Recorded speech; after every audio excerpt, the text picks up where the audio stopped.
भगवान हमको देखते रहे और हम भगवान को देखते रहे। यो मांग पश्यति सर्वत्र सर्वं च मयि पश्यति तस्यांग न प्रणश्यामि सतमेव न प्रणश्यति। भगवान कहते हैं जो मुझको सब जगह देखता है और सबको मुझ में देखता है, उससे मैं कभी अलग नहीं हो सकता और मैं मुझसे कभी अलग नहीं हो सकता। वो मुझको देखता रहता, मुझको देखता रहता। परस्पर में दर्शन करने से थी एक समझो कि उत्तर आनंद ही आनंद अपने बढ़ता रहता है। सारे ब्रह्मांड को आनंद देने वाले भगवान, उनको मानो मैं आह्लादित कर रहा हूँ और भगवान मानो मेरे को सो आह्लादित कर रहे हैं। मेरी सारी चेष्टा भगवान के खुश करने के लिए, भगवान की सारी चेष्टा मुझको खुश करने के लिए। भगवान हमारे प्रेमास्पद में उनका प्रेमी और भगवान की दृष्टि से मैं प्रेमास्पद और भगवान हमारे प्रेमी। इस प्रकार से थी समझो कि जैसे प्रेमी प्रेमास्पद और प्रेम तीनों एक ही वस्तु है, तो ऐसा जो भगवान का जो दर्शन है, भाषण है, मिलन है, मंच है, वो प्रत्यक्ष की माफक ही है। तो इसलिए से भगवान से रोज मिलना चाहिए और बातचीत करनी चाहिए, वही प्रेम की बातचीत करनी चाहिए। भगवान मुस्कुरा कर जब बोलते हैं समझो कि एकदम अपने आनंद की लहरें उठती। भगवान की जो वाणी है वो प्रेम भरी हुई वाणी बड़ी मधुर है और बहुत सुंदर है और बहुत रस युक्त है, भाव युक्त है। भगवान की जो लीला है, दर्शन है, भाषण है, वार्तालाप है, चिंतन है, भगवान के मन जो सुगंध है, सभी स्वामृतमय और रसमय है, एक अद्भुत रस है। इस प्रकार से भगवान के साथ के बीच के माँ नित्य लीला करें, नित्य उससे मिलन होए और खूब प्रेम हुए, चरणों से लेकर मस्तक तक इस प्रकार से खूब ही आनंद हुए और वार्तालाप हुए। ध्यानावस्था के बीच के माँ, ध्यानावस्था में वार्तालाप की एक हमने छोटी सी पुस्तक भी बनाई है, उसको रोज पढ़ना चाहिए। उससे भगवान से वार्तालाप करने की जुगती आ जाती, फिर नई नई बात रोज करे। और इस प्रकार से वार्तालाप करते करते जब प्रेम बढ़ जाता है तो एक आगे जाकर के भगवान प्रत्यक्ष प्रकट हो जाते। जब प्रकट हो जाते उस वक्त की तो समझो दशा बेदशा हो जाती। उस वक्त तो उसको अपना आपका होश ही नहीं रहता। उसके पूर्व ही शरीर के वहां रोमांच, आसुरपात और वाणी गदगद और प्रेम, उसके एक प्रकार से हृदय प्रफुल्लित हो जाता है, वाणी गदगद हो जाती है, कंठ रुक जाते हैं और सब तो आनंद ही आनंद वाला आनंद के सागर में डूब जाते। तो इस प्रकार भगवान के साथ के वहां खूब गुप्त प्रेम करे, जो भगवान जाने के हम ही जाने, तीसरा और नहीं जाने। तो पहले जो आपको समझो कि ज्ञान की बात कही, अब दूसरी बार ये भगवान के प्रेम की बात कही। ये सगुण साकार के प्रेम का विषय है। पहले जो कहे वो निर्गुण निराकार के आपने सच्चिदानंद को विषय, ये दोनों एक प्रकार से उच्च कोटि के विषय है और दोनों कल्याण करने वाले हैं, दोनों साक्षात कल्याण रूप है और दोनों ही मार्ग एकदम सीधे हैं। नारायण नारायण नारायण श्रीमन नारायण नारायण श्रीमन नारायण नारायण नारायण नारायण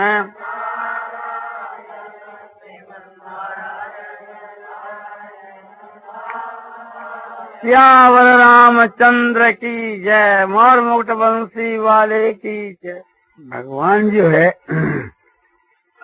मनुष्य का शरीर देकर के और सब बात की सुविधा देकर के अपनी तरफ तानने के लिए भगवान बहुत ही उत्सुक है।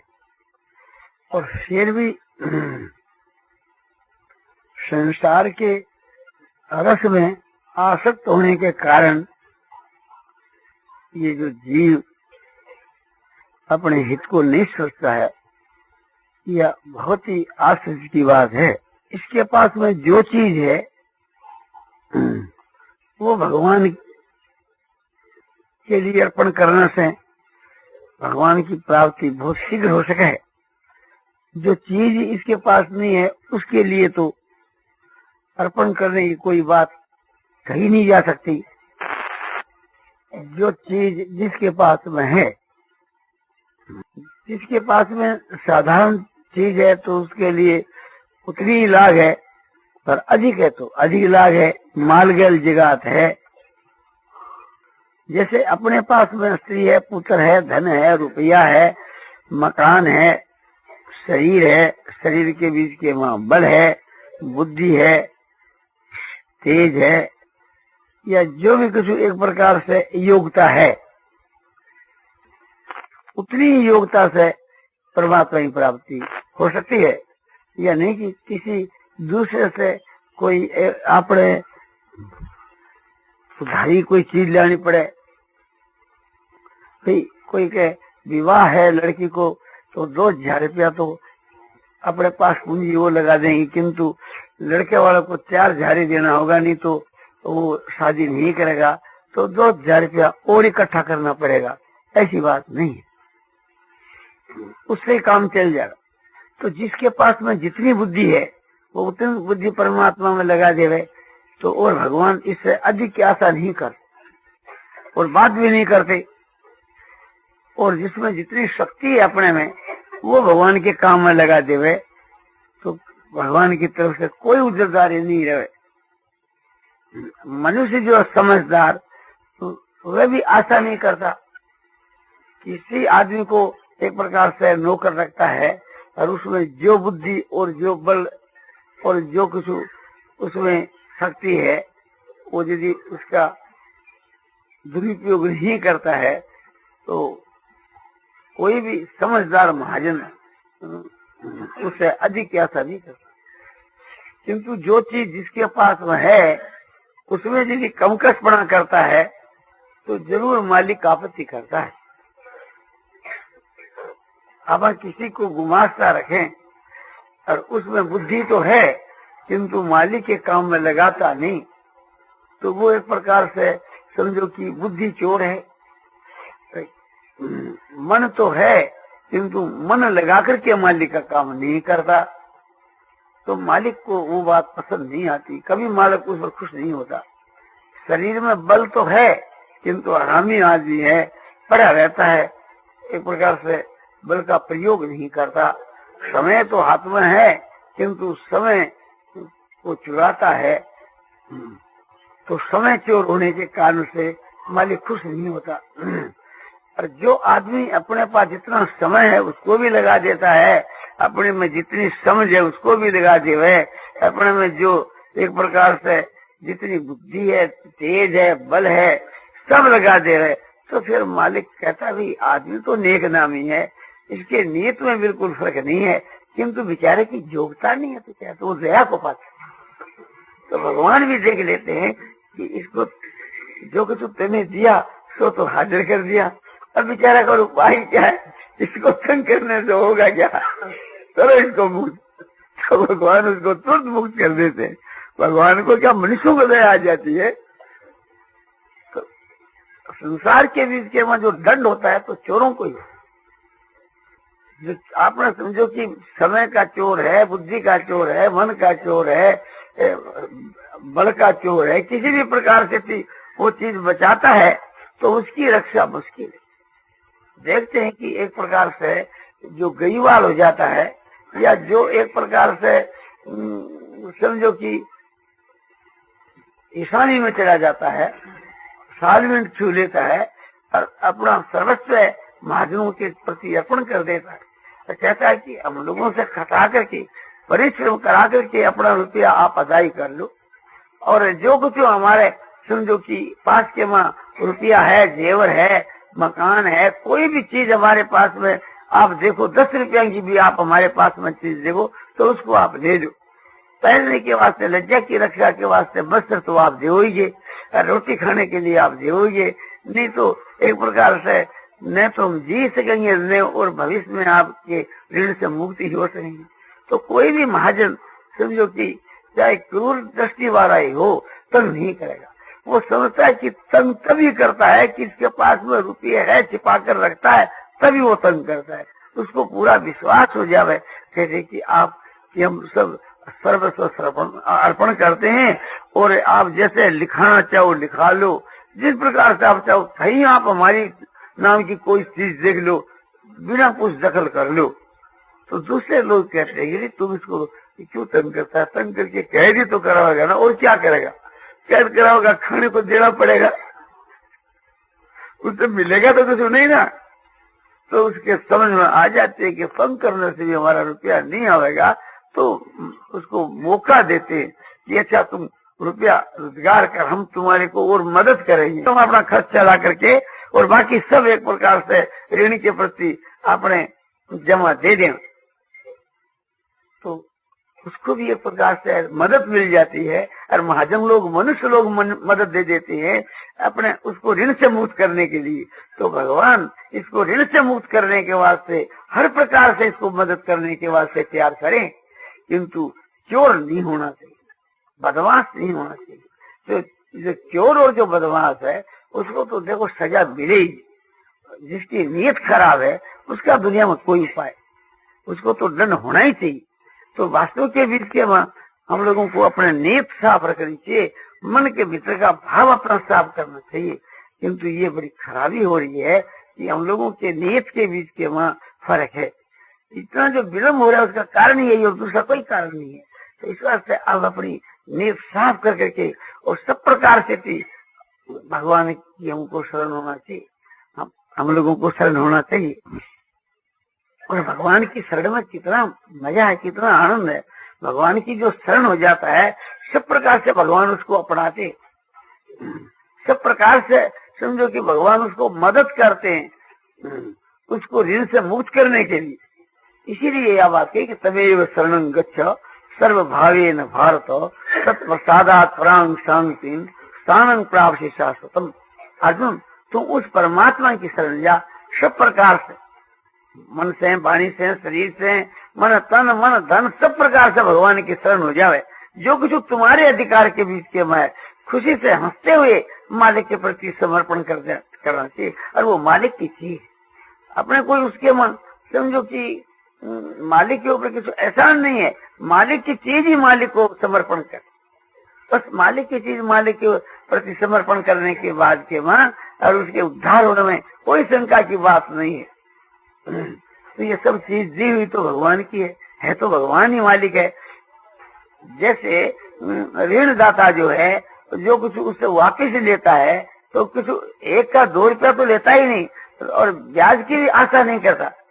वो तो कहता है कि रुपये के आठा ना हो तो भी हम एक प्रकार से तुम्हारा खाता डेढ़ा कर सकते हैं, और सोना ना मिल गया तब तो मालिक बहुत खुश हो जाता है। तो अपना जो मालिक है वो तो कहता है कि जो तुम्हारे पास था, तुमने जो तुम्हारे पास जो कुछ था हमने दिया था वो बहुत सा तुमने खर्च कर दिया, किंतु जो कुछ तुम्हारे पास बचा है वो तो तुम हमारे को दे दो, तुम्हारी नीयत साफ होनी चाहिए। तो इतना में भगवान खुश है कि ठीक है महाराज, मेरी बेवकूफी से जो खर्च हो गया जगह तो हो गया, वो तो अब मेरे हाथ की बात नहीं रही, अरे है तो आपके सामने, वो आपके अर्पण कर देता हूँ। मैं अब इस विषय में कुछ चुराना नहीं चाहता। तो तुरंत मालिक उसको अपने इस कैद खाने से बाहर निकाल देते हैं, संसार सागर से उसका उद्धार कर देते हैं। और इससे समझो और सरल उपाय क्या हो सकता है? नारायण नारायण नारायण शिव नारायण नारायण श्री वाले की जय। और ख्याल करना चाहिए कि जैसे हम एक प्रकार से साधन करते हैं और साधन करते करते एक प्रकार से सो जाते हैं, तो ये हमारा हरामीपन है, ये एक प्रकार से हमारी बेईमानी है। क्यों कि आप ख्याल करके देखो, जो आदमी मालिक का काम करता है और मालिक एक प्रकार से उसको ड्यूटी लगा दी कि तुम एक इस प्रकार से चौकसी करो, तुम एक प्रकार से यहाँ पहरा दो, और वो पहरा देता देता सोता है, तो मालिक उसको दंड नहीं देगा तो क्या करेगा? अरे तेरे को चौकीदारी के काम में बैठाया था, हमारा माल तो लूट जाएगा और तुम अपना सोता रहेगा। तो एक प्रकार से इसलिए तुम्हारे को नौकरी नहीं दी जाती। तो उसको सोना नहीं चाहिए, सावधान रहना चाहिए। यदि कहे कि अपने नींद आती है तो नींद आती है तो कुर्सी में क्यों बैठे रहो, खड़े हो जाओ, खड़ा होकर के पैरा दो, समझा। आराम की कुर्सी पर लेट कर पैरा दोगे तो नींद आएगी उसको, तो तुम नींद को निमंत्रण देते हो कि तुम चले आओ। नींद का उसमें क्या दोष, दोष तो तुम्हारा है। तुमको एक प्रकार से मालिक का काम, मालिक को खुश करना है ना। इस प्रकार से थी हम एक एक खड़े होकर के जब ध्यान करें, नींद आवे तो फिर नींद नहीं आती। हम साधन करते, मालिक की नौकरी करते, और साधन करते करते हमारा मन सैर करता है, तो जाकर के एक प्रकार से दूसरा आदमी चुगली करेगा कि आपका अमुक आदमी जो पैरा देता है ना, वो तो फांकी देता है। समझो कि आपके वहाँ पैरे के ऊपर तो 1 घंटा बैठता है, और जब मौका देखता है उधर उधर के बीच के वहाँ अपना सैर करता है। राकर के मालिक पूछेगा नहीं कि तुम क्या करते हो, इसे आप एक प्रकार से पैरा देते। अरे पैरा कहाँ देते हो, हमारे पास तो शिकायत आती है तुम्हारी। हाँ, शिकार में पेशाब करने चला गया टट्टी जान। अरे टट्टी पेशाब के लिए मना नहीं कर, टट्टी पेशाब तो करने के लिए तुम जा सकते हो, किंतु तुम तो हमको फांकी देते हो, रात दिन एक प्रकार से इधर उधर घूमते हो। तो एक प्रकार से यह जो अपने मन के घूमने में जो एक सुख प्रतीत होता है, हम उसमें रस लेते हैं, उसमें आनंद का अनुभव करते हैं, वो एक प्रकार से हमारा निज का काम है। मालिक के काम का नुकसान करके इसको मालिक कैसे बर्दाश्त कर सकता है। तो इसलिए हमारा निजी जो काम है, व्यक्ति के जो निजी काम है, एक प्रकार से मालिक की नौकरी में से उस काम को निकालना, ये मालिक को बर्दाश्त नहीं हो सकता। ये तो मालिक के यहाँ से जवाब ही मिलेगा और क्या मिलेगा। तो हर एक प्रकार से थी हमको अपने तन से, मन से, धन से, सब प्रकार से थी मालिक की शरण होकर के और दिलचस्पी के साथ अपना काम करना चाहिए, अच्छी नीयत से काम करना चाहिए। हम ऐसा करें कि समझो कि तुम इतने समय तक ये काम कर दो, तो उस काम के बीच के वहाँ हमको एक दिल लगा करके तत्परता के साथ काम करना चाहिए। फिर आपने मालिक तुम्हारे को हर एक प्रकार की मदद देने के लिए तैयार, तुम्हारे जितने जो कसूर है उसको माफ करने के लिए तैयार। तुमने मालिक का जो धन बहुत सा बर्बाद कर दिया, उसके लिए मालिक अपने तैयार है। किंतु अब भविष्य के वास्ते तो अपने सरलता के साथ में और अपने जो कुछ चीज बची हुई थी तो मालिक के समर्पण कर देनी चाहिए ना।